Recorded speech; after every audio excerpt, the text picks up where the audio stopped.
Hey,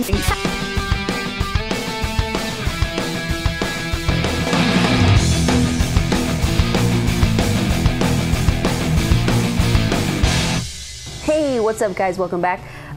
So Joan and I are here to tell you about the things that you need to watch on Netflix, what's popular.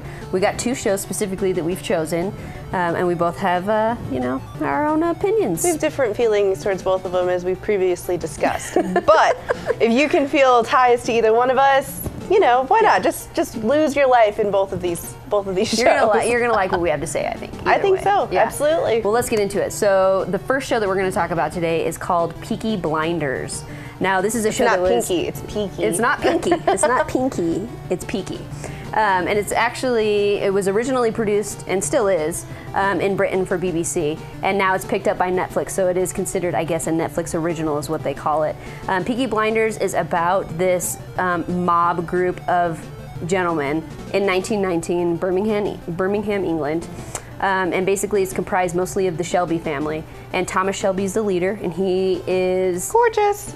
Yes, thank you very much. He is so gorgeous. But he is working on establishing himself as a legitimate force to be reckoned with in his territories, I guess, if you will. I honestly found myself rooting for the criminals. Like, yeah. I didn't want the good guys to win. I wanted the bad guys, even though like there might have been some rough moments in there, but I'm still rooting for them. I'm like, because the story development, I mean, it's such a strong story development, and on my personal opinion, I think it was a little slow, but I think it picks up in season 2. Yeah, absolutely. But you really feel for these guys. Yeah, you really feel for them. Is exactly. I mean, they're doing their job because these are criminals. These are terrible people. They're killed. The reason, actually, let me tell you, that it's called Peaky Blinders is because they sew razor blades into the peaks of their cap, and when they get in fights or when somebody, you know, talks bad, they take off their cap and whip them in the face. It blinds them, and then they cut out their tongue. So they also have like these violent tendencies because it's coming back from the World War. So they're actually like, they're having like PTSD and all these other issues that you can kind of like, oh, okay, so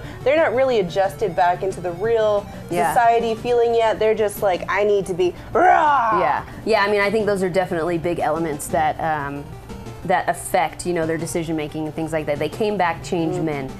Which, I mean, who wouldn't from something like that? So let's get into the cast. So it stars Cillian Murphy, who is one of the most transformable actors, really, that I have ever encountered. Sexy. I mean, he reminds me a lot of, and I'm drawing a blank on his name, who played, forget it. Anyways, he plays in movies and you don't even know that it's him until you look at it later, you know, which I think is fantastic. You know, to me, an actor, like, I don't want to know that I'm looking at an actor, I want to look at the character. And this dude envelops his characters. It's fantastic. Also, Helen McCrory, and I probably am saying that really terribly, but she is absolutely fantastic. She looks better as a brunette in this, by far. If I were a mobster, I want to be her. Like, because this chick is cray. Like, she is nuts. But she's fabulous. I love her very much. Like, she really does an excellent job. She was in Harry Potter. Yeah, I was gonna say Harry Potter fans might recognize her as Draco's mother. Yes. So if you're a fan, Harry Potter, get on that. And then also we actually get a little glimpse, which I'm very excited about, of Mr. Tom Hardy in season 2. That makes he shows 2 up. of us. I know, right? Like, who doesn't love a little Tom Hardy? Like, come on, get with it. So really, Heart for Hardy. Okay, yeah. Anyways, Joel's trying to jump in like right now. He's making some jokes. So, anyways, let's talk about the cinematography, because really that is what drew me into this show. Every single frame of this show is a photograph. I've never seen a show shot so beautifully. If I were ever to become a DP or a cinematographer on a series, I want my work to look like this. From the moment it started, from the very first scene, I was drawn in. The color spectrum. The soundtrack.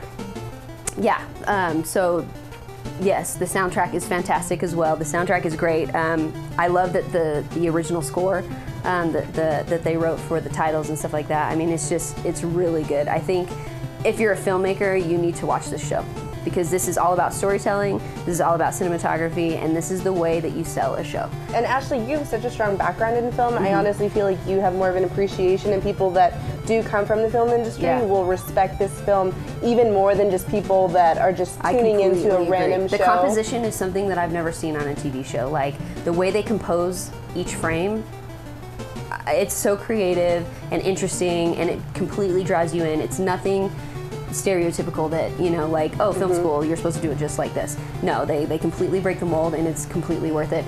So season 3 is expected to come out in 2016, so we're very much looking forward to that. Absolutely. So yeah, I mean, for me, obviously, 5 hot dogs across the board. I don't even care.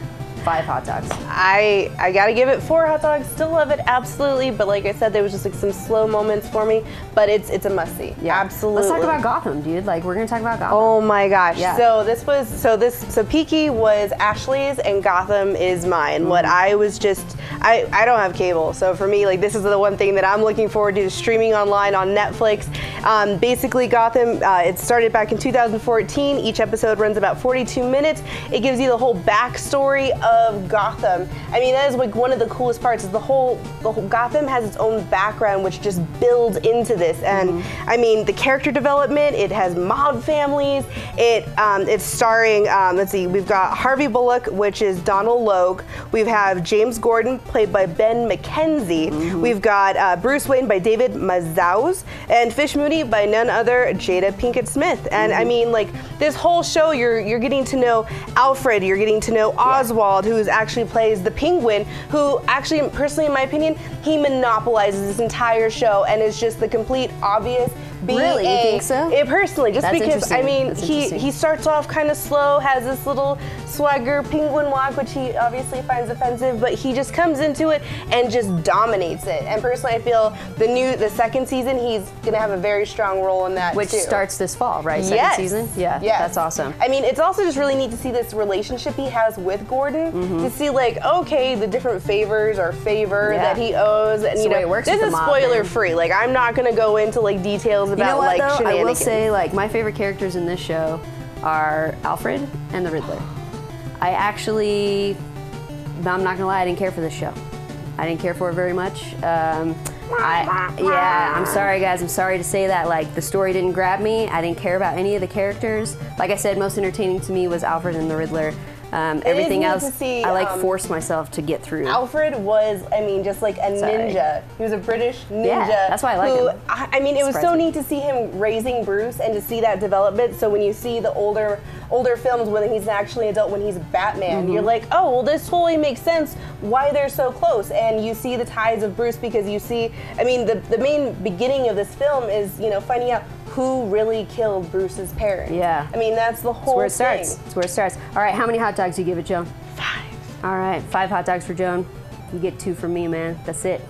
Oh, that's 5. She gets 5. 5. I give it 2. That's all you get, dude. That's it. To me, it's not worth it. I won't watch the second season. It does, if you're a comic book fan, it does vary a little bit, but honestly, what film doesn't, like, vary? I mean, you've got Iron Man, See, I heard Captain the opposite America, from other comic book fans. So I don't know. Check it out for yourself, man. Watch it. Leave comments below. Yeah, tell us what you think. YouTube, Who's your favorite character? Thanks, guys. We love you.